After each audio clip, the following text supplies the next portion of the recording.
When I first heard that I had been named Teacher of the Year for my campus, I was extremely shocked. That day, all teachers were asked to attend an online meeting where the Teacher of the Year for 2021 would be announced. Our principal mentioned that last year's Teacher of the Year would be making the announcement. So Coach Ramos had a breakable cake, and inside was an envelope.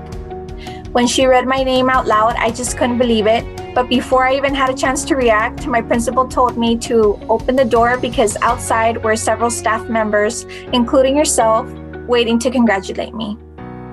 So overall, it was just a really exciting moment for me. I definitely didn't expect it, and I really enjoyed it.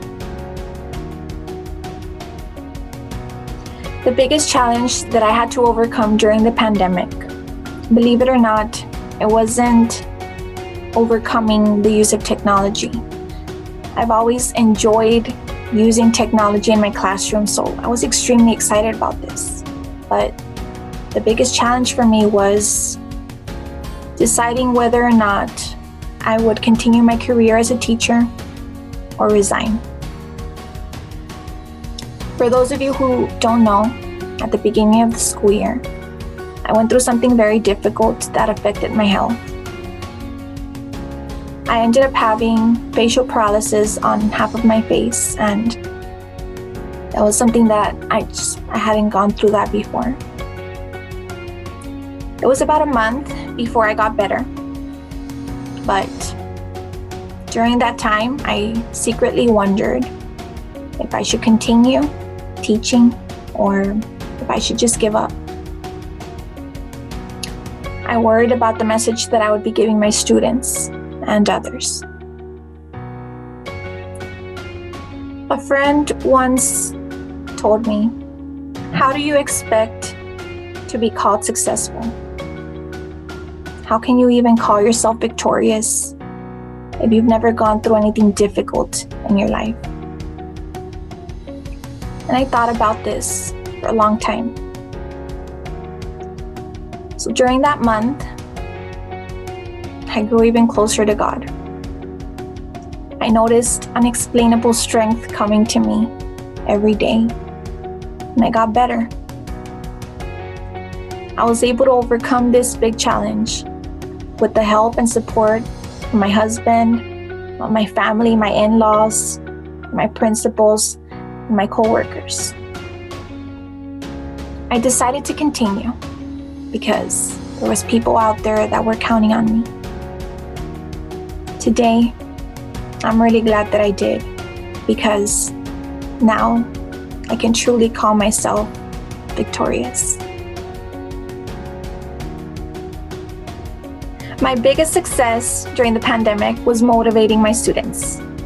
If you think about it, how can someone motivate a student during an online learning experience, right?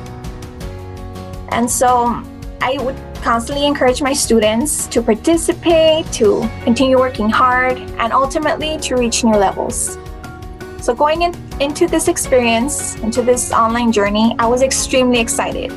I've always enjoyed the use of technology in the classroom, so I saw it as an opportunity to use more of it. I motivated my students through the use of points, and this included raffles, it included Star Student Awards, and e-gift cards. Student motivation is what leads to student success, and so I had to make sure that was happening in my classroom, even if we were teaching online. At first, I used to think that student motivation was only possible in a face-to-face learning environment, but clearly I was wrong. So I'm glad that I decided to take this challenge of motivating my students in different ways, even if we were going through the whole online experience. Overall, this was a new experience for me and for my students, but I wasn't going to allow it to change the way that I motivated them. Whether or not I teach face-to-face, it's really important to motivate the students so that we can see that student achievement. My biggest advice to new teachers would be, dare to be different. Throughout your career, you're going to come across plenty of great teachers that I'm sure you'll learn a lot from. And yes, it's important to be humble, accept the criticism, but it's also important to be unique. A friend and I were talking the other day, and a question came up, and the question was, how do you become the best teacher? And the answer to that question is, don't compare yourselves to other teachers. If your goal is to be like another teacher, to act like another teacher, you're going to realize that by the end of the day, you're going to feel exhausted because that's not your purpose. If you look back at all those teachers who really made an impact in your life, the ones that you'll always remember, if you think about it, maybe those teachers might have had similar characteristics, right? But at the end of the day, each of them is different. So my overall message to new teachers is, don't be afraid to teach differently. Don't be afraid to act differently, to be different. Because at the end of the day, that's what's going to make you stand out. My message to students and parents is thank you. The reality is, this is the future of education. And towards the beginning, we were trying to learn as much as we could, really fast. Because of the pandemic, we were forced to learn more about technology. And at the beginning, it might have been scary for all of us. Initially, we didn't have a manual that told us exactly what to do. But because of all the trainings, the workshops, and the support that we received from each other, we were able to adapt to this new learning environment. So for that, I want to say thank you. Parents, thank you very much for all your patience, and thank you for taking on that role of being a teacher at home.